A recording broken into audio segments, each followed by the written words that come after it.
The European Virgins just dunked on the world champion. A Kai Havertz dagger secured their spot at Wembley, turning Rosenior's plan into a failure and exposing a no-show attack. As well as the 5 things we learned from Arsenal 1, Chelsea 0. Before we get into this depressing review, if you are new here, welcome to the channel. But if you have been following me for a while, you know the rules.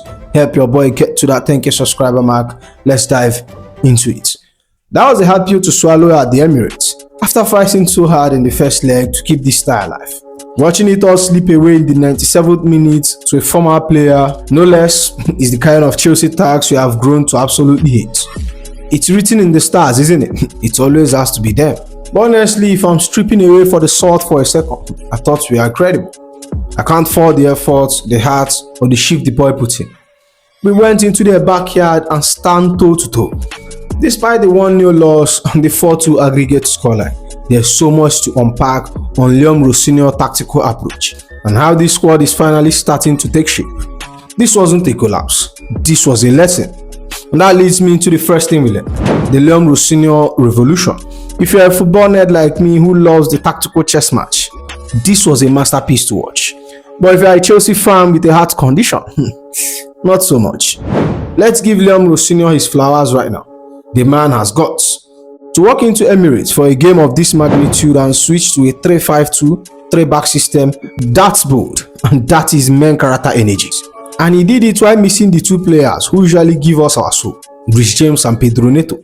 And I'll be honest, when I first saw the team sheet, I was nervous. We went with a Sanchez, Gusto, Fofana, Chalobah, Hato, Cucurella, Caicedo, Andre Santos, Enzo, Delap, and Joao Pedro.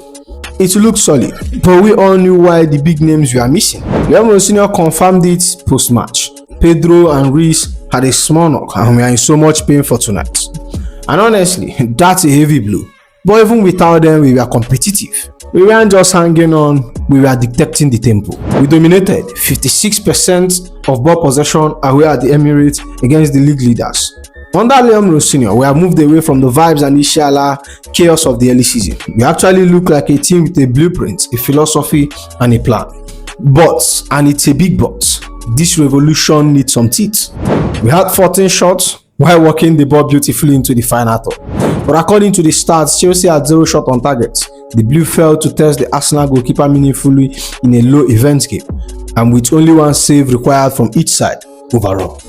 And honestly, that is a painful start to read. The XG battle was Arsenal 1.20 to Chelsea 0.71. It tells the whole story. Arsenal can defend, I'll give them that credit. They're at war right now, but we made it too easy for them. Winning the ball and winning the game are 2 completely different sports. We know how to get to the front door, we know how to ring the doorbell, but we seem to forget why we are there as soon as the door opens.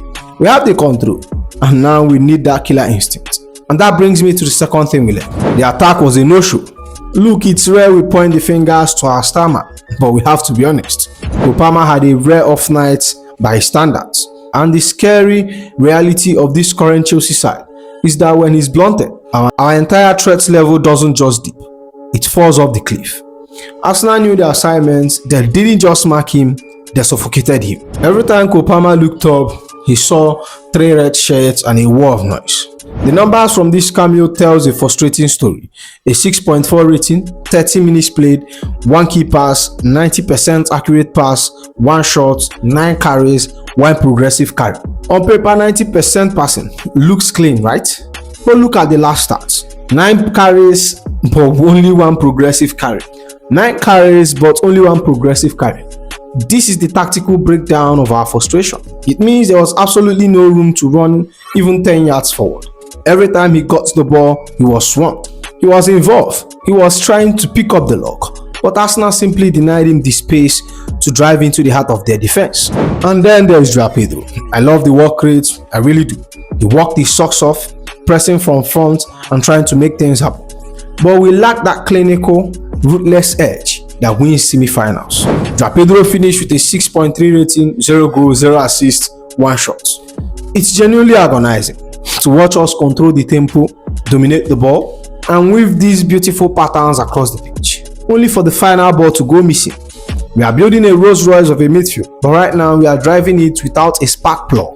We are crying out for a finisher who doesn't need a perfect invitation to score. someone who doesn't need 3 chances to tuck one away. We played the better football for large stretch, but football isn't a beauty pageant. It's about what you do in those 18 yards, and tonight we did absolutely nothing. And that brings me to the third thing we learned: the bench impacts dilemma. We all saw the team sheet and said, okay, stay solid for 60 minutes, then unleash the chaos. Rosenior tried to repeat the West Ham magic by bringing on Extoval and Garnacho, hoping for that lightning bolt moment, but lightning don't strike twice. Let's be real, it was a bit of packing the bus clinic that completely neutralized our game changers. The impact just wasn't there. Extoval finished with a 6.1 rating, 22 touches, 0 successful dribbles, 1 key pass, 1 accurate cross. And Garnacho, who was our hero in the first leg, find himself running into a brick wall of red shirts. He finished with a 6.4 rating, 12 touches, 0 key pass. The harsh lesson here is that against a top tier side, we can't always rely on a 70th minute rescue mission. We have to start with that same intensity. The plan was clear: stifle them until the hour mark, then bring on the star attackers. But football is really predictable. Between Power not looking quite right and Extoval just flown back from Brazil dealing with a personal issue, our plan B was compromised before they even stepped on the pitch. Honestly, the fact that Chelsea fans and Leon Rosenior are pinning all hopes on these two teenagers just highlights the lack of quality and depth in the rest of the attack. Arsenal are incredibly well drilled and they look like physical monsters compared to us. We couldn't break them down, and as much as it pains me to say it, it is what it is. The reality is that they are ahead of us. They have had years of clear planning, consistent squad building, and a manager they have backed through thick and thin. Meanwhile, we are still in a chop and change cycle, trying to find stability with a squad that desperately needs it. And that brings me to the fourth thing we learned: Trevor Chalobah is pure class. If there is one player who could walk out of that stadium with his head held high, it's Trevor Chalobah. While the headline usually goes to the big money arrivals, Trev put up an absolute defensive clinic. He essentially put Victor Gyökeres on his pocket for 90 minutes. And you know how much of a handful that guy is. In a game where we are shifted to a back three to stay compact, Trevor Chalobah was the glue holding the entire structure together. He finished with a 6.7 rating, 8 defensive contribution, 1 interception, 6 clearance, 1 recovery, 1 ground duel won, 3 area duel won, 0 time dribbled pass. 0 time dribbled pass in a high-stake London derby. That's elite. It's a timely reminder that even with all the flashy new signing, the Cobham heart of this team is often what keeps us breathing in these moments. But he wasn't the only one fighting for the badge. Enzo Fernandez played his heart out in that midfield. He was trying to pull every single string, desperately searching for that one pass to unlock the Gunners' defense. He finished with a 7.4 rating, 2 key passes, 3 accurate crosses, 95% accurate passes, 3 shots, 1 on target. Enzo Fernandez was everywhere, and he was the one actually forcing the issue, testing the goalkeepers and keeping our passing lane creeps.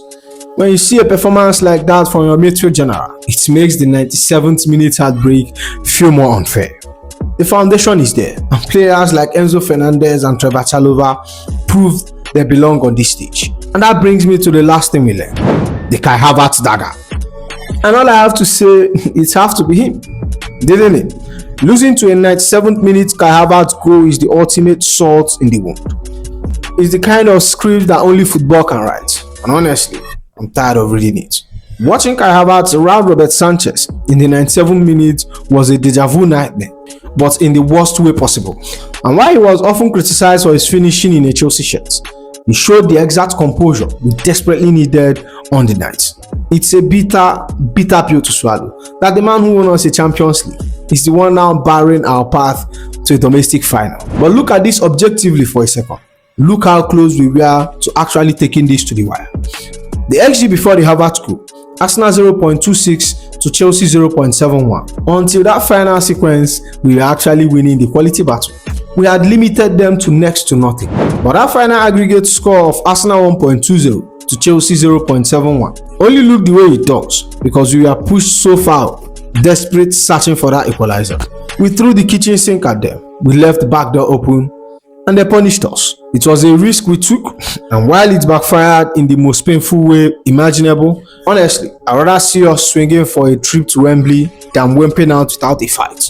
We were one moment of magic away from a different headline. Instead, we're left with the silence of Emirates and a long drive home. And honestly, it's hot and it's frustrating, but the gap is closing. We just need to find our own dagger for next time. And with that said, that's the end of the video, my friends. Make sure you like, comment, and subscribe, and I'll see you in the next one. You go be.